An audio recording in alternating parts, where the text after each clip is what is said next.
Okay, Ji, now let's talk about a special type of input device which is actually also an output device as well. ठीक है, अब ये touch screen जो है वो दोनों कैटेगरी में लाया करते हैं. ये इनपुट डिवाइस भी है because you are giving your commands to an input device, to your computer, to your smartphone using the touch screen, और उसी स्क्रीन पे आप चीज़ें व्यू भी कर रहे होते हैं तो as an output device as well.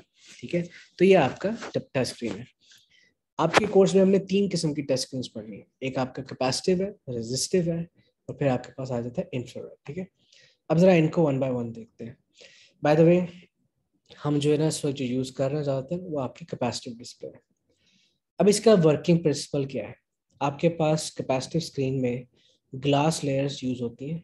ठीक है ना, आपकी ये देखो, ये ऊपर सरफेस ग्लास सरफेस है. ठीक है ना, they can be I think 2 layers होती हैं यहाँ पे. They are glass layers. ठीक है, और उन ग्लास लेयर्स के बीच में इलेक्ट्रिकल चार्ज होता है. ठीक है, ये कैपेसिटेंस के प्रिंसिपल पे ऑपरेट करते हैं. ठीक है, ह्यूमन बॉडी के अंदर भी इलेक्ट्रिकल चार्ज होता है. ठीक है ना, electrical disturbance human hand create कर सकता है. ठीक है, सो जहाँ पे भी ह्यूमन हैंड या जहाँ पे भी फिंगर जो है स्क्रीन पे टच करेगी तो वहाँ पे एक इलेक्ट्रिकल चार्ज क्रिएट होगा, बिकॉज आपकी सरफेस भी इलेक्ट्रिकली चार्ज है और ह्यूमन भी जो है इलेक्ट्रिकल डिस्टर्बेंस क्रिएट कर सकते हैं. ठीक है ना, जहाँ पे भी आपका हैंड टच करेगा उस इलेक्ट्रिकल डिस्टर्बेंस को आपका ऑन बोर्ड जो प्रोसेसर है वो डिटेक्ट कर लेगा और उसको रजिस्टर कर देगा as a touch. So wherever your finger comes in contact with the screen, the electrical disturbance caused by that contact will be interpreted by the microprocessor as a touch. ठीक है, और फिर बाकी वो एक्स और Y coordinates calculate करके वो खुद ही अंदाजा लगा लेगा कि आपने स्क्रीन की किस सरफेस पे टच किया. बैक एंड पे सॉफ्टवेयर की देखेगा कि आपने कोई बटन प्रेस किया है, वो बटन प्रेस हो जाएगा. आपने लॉन्ग प्रेस किया है तो वो सिलेक्शन खुल जाएगा, जो भी है. लेकिन असल मकसद ये कि टच कैसे रजिस्टर होगा. वो टच आपका इस तरह रजिस्टर होगा कि आपकी फिंगर जो है जब सरफेस के साथ कांटेक्ट में आती है तो इलेक्ट्रिकल डिस्टर्बेंस क्रिएट होता है. ठीक है, अच्छा, अब इसका बेनिफिट्स क्या है कि सनलाइट लेजिबिलिटी इनकी बहुत अच्छी होती है. आप देखें आपके स्मार्टफोन्स धूप में भी चल रहे होते हैं. मल्टी टच डिस्प्लेज हैं, आप यानी कि जूम इन करते हैं, you use 2 fingers, 3 finger touch भी हो सकते हैं. ठीक है, you can use multi fingers for different gestures. ठीक है, दे आर मोर ड्यूरेबल. ठीक है, दे आर लॉन्ग लास्टिंग, और they are medium cost technology for development as well as maintenance. ठीक है, डिसएडवांटेज क्या है इसका सबसे बड़ा, कि आप अगर ग्लव्स पहन के करना चाहें तो ये नहीं चलेगा. अगर आप ठंडे इलाकों में रहते हैं तो वहाँ पे आपने ग्लव्स पहन के स्मार्टफोन यूज़ करना है.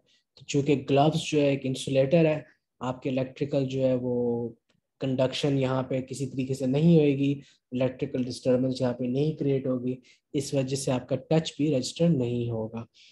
However, there are ways around this. There are specialized gloves जिनकी टिप्स पे ऐसा मटेरियल लगा होता है जो कि ये रिकग्नाइज कर लेता है स्क्रीन.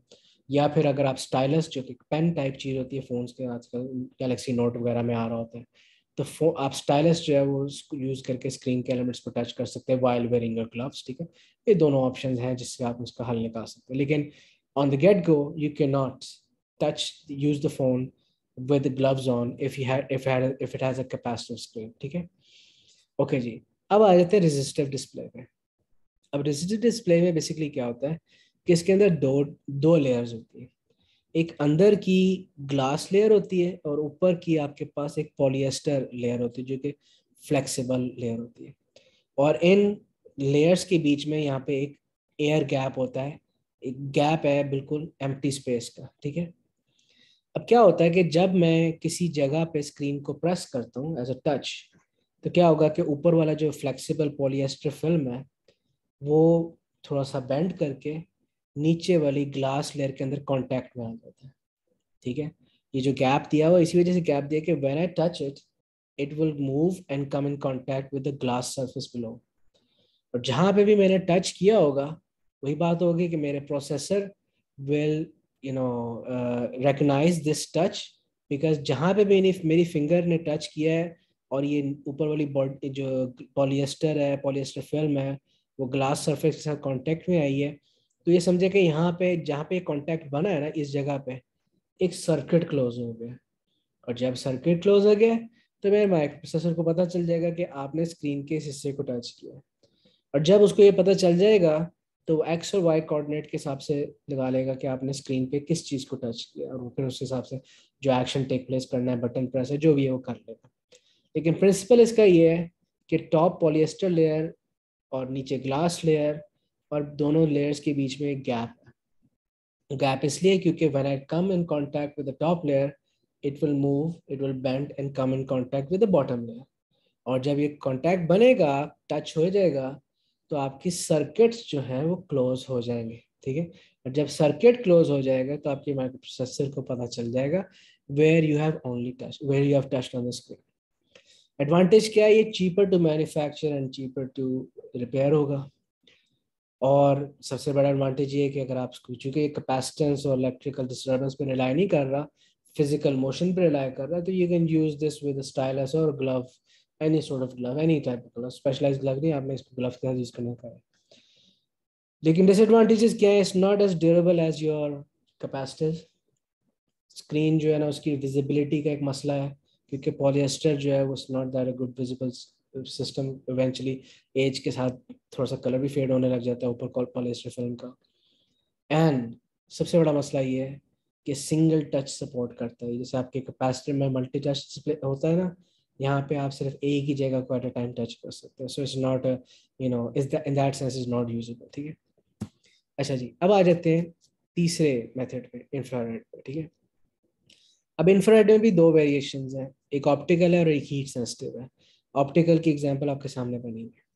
आप चाहें तो पेपर में किसी का भी एग्जांपल दे सकते हैं, बिकॉज इंफ्रारेड का वो जब जिक्र करेगा तो most probably he will not be specifying कि ऑप्टिकल या थर्मल, ठीक है।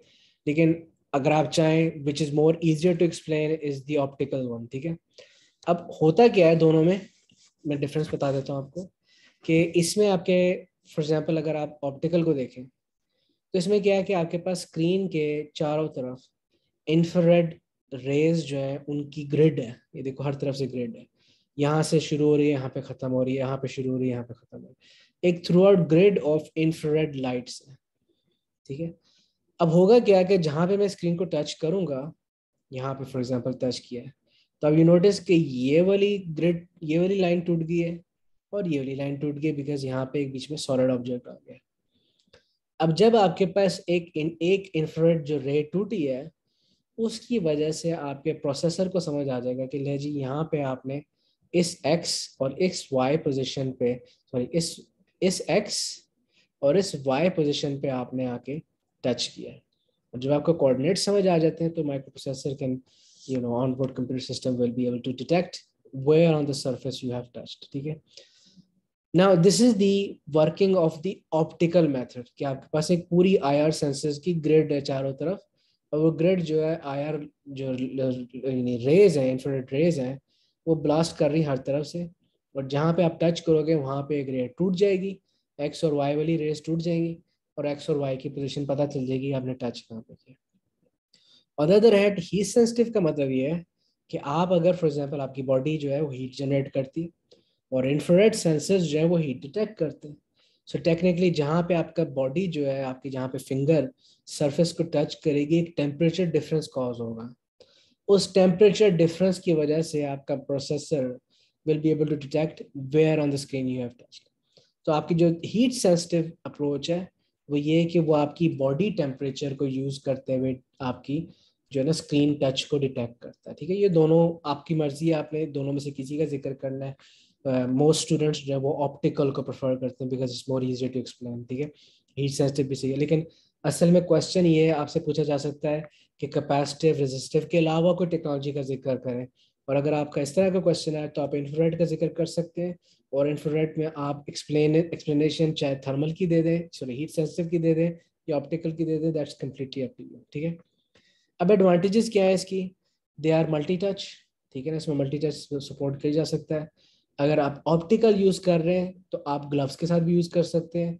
एंड अगेन अगर आप फॉर एग्जांपल वो ग्लव्स यूज करके हीट सेंसिटिव कर रहे हैं तो वो शायद ना चले, बिकॉज आपकी हीट जो है ना, बॉडी हीट जो है वो ग्लव की वजह से इंसुलेट हो जाएगी, तो वो it won't be able to detect if you have touched on screen.